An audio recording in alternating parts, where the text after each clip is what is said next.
Hi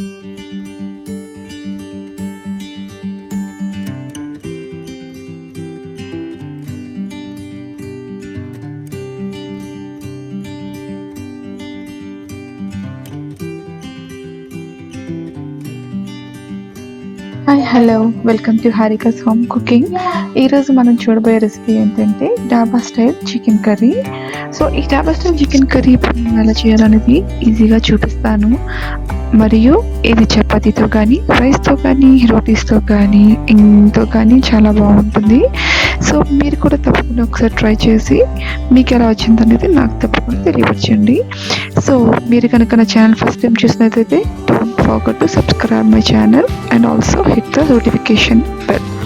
so ఇక్కడ మనం ప్రాసెస్లోకి వెళ్ళిపోదాం. ఇది నేను బాగా వాష్ చేసుకుని కట్ చేసుకొని పెట్టుకున్న చికెన్ అండి. ఈ చికెన్ని నేను ఒక 2-3 టైమ్స్ వాష్ చేసుకొని నీట్గా అందులో మనం ఇప్పుడు జింజర్ గార్లిక్ పేస్ట్ అయిపోతున్నాము. ఇందులో 2 tablespoons of ginger garlic paste వేస్తున్నాను.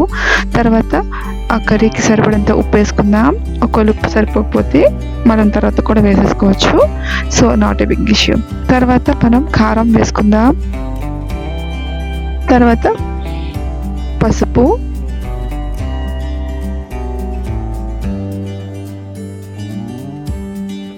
సో పసుపు కూడా వేసుకొని అన్నీ మనం బాగా కలిసేటట్టుగా చికెన్తో మిక్స్ చేసుకొని పక్కన పెట్టుకుందాము. దీనికి ఎక్కువసేపు నానబెట్టాల్సిన అవసరం ఏం లేదు. మనం ఆనియన్స్ ఇవన్నీ వేగే లోపల ఈ మ్యారినేషన్ అనేది మనకు అయిపోతుంది. సో అది మనం కలిపేసి పక్కన పెట్టేసుకుందాం.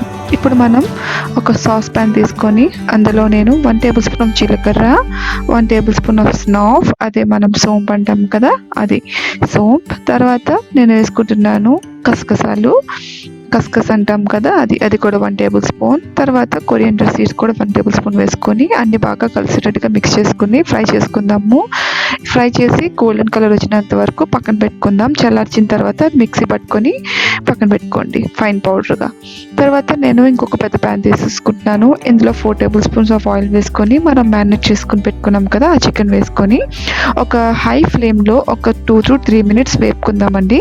దాని తర్వాత మనం సిమ్లో పెట్టుకొని అదే మీడియం ఫ్లేమ్లో పెట్టుకొని మూత పెట్టుకొని ఒక 5 to 6 minutes కుక్ చేసుకుందాము. అది చికెన్ 70% కుక్ అయ్యే వరకు మాత్రమే. సో మిగతాది మనం తర్వాత కుక్ చేసుకుంటాం అన్నమాట. సో ఇక్కడ మనం ఆల్రెడీ వాటర్ వస్తుంది చూసారా. ఇప్పుడు మనం వాటర్ వచ్చేసిన తర్వాత మూత పెట్టుకొని ఇంకొక 5 minutes కుక్ చేసుకొని ఆపేసుకుందాము. సో ఇక్కడ మన ఆల్మోస్ట్ చికెన్ కుక్ అయిపోయింది. సో కుక్ అయిపోయిన తర్వాత నేను తీసేసి పక్కన పెట్టేసుకుంటాను. అదే ప్యాన్లో మనం కొంచెం ఆయిల్ వేసుకుందాము. 4 to 5 table spoons of oil వేసుకొని మనం ఇందులో 2 పచ్చిమిరపకాయలు జస్ట్ స్లిట్ చేసుకొని వేసుకుంటాము. తర్వాత నేను ఇందులో ఉల్లిపాయలు వేసుకుంటున్నాను. 2 మీడియం సైజ్ ఉల్లిపాయలు ఫైన్గా చాప్ చేసుకొని వేసుకొని ఉల్లిపాయలు మనం ఎర్రగా వేయేటట్టుగా వేగించుకుందాము. మనం ఉల్లిపాయలు ఎర్రగా అయిపోయిన తర్వాత మనం ఇందులో మసాలాలు వేసుకుంటాం అనమాట.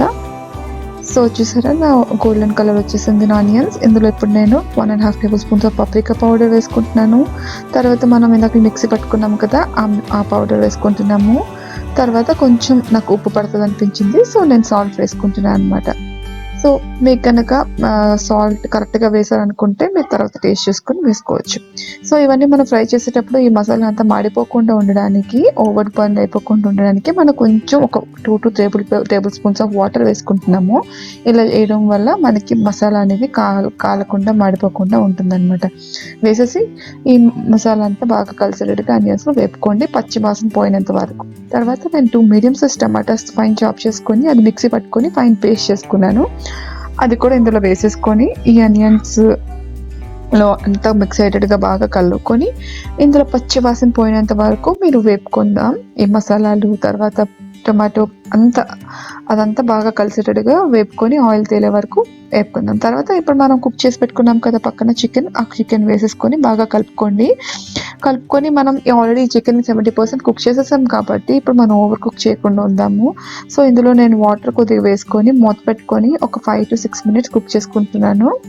సో ముందు కొంచెం మీరు మసాలా అంతా వేసేసాక ఒక 5 minutes అలా నేను వాటర్ వేయకముందు 5 minutes అలా వేపుకున్నాను. తర్వాత నేను మళ్ళీ వాటర్ కొంచెం 1 cup ఆఫ్ వాటర్ వేసుకొని దగ్గరగా వేపుకున్నాను. నేను కొంచెం మసాలా దగ్గరగా చేసుకుంటున్నాను. సో సెమీ డ్రైగా చేసుకుంటున్నాను. మీకు కొంచెం ఎక్కువ గ్రేవీ కావాలంటే ఇంకొంచెం ఎక్కువ వాటర్ వేసుకోండి. సో 5 మినిట్స్ తర్వాత మన కర్రీ ఎలా ఉంది, ఆయిల్ తెలిపింది చూసారా. సో మన కర్రీ రెడీ అయిపోయింది. ఇప్పుడు మనం కొత్తిమీర జల్లుకొని సర్వ్ చేసుకోవడమే.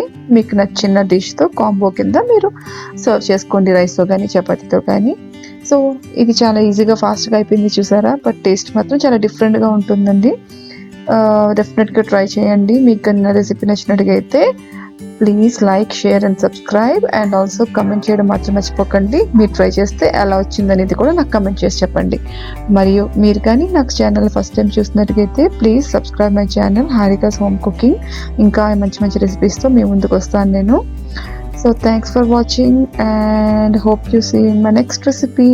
Thank you. Bye bye.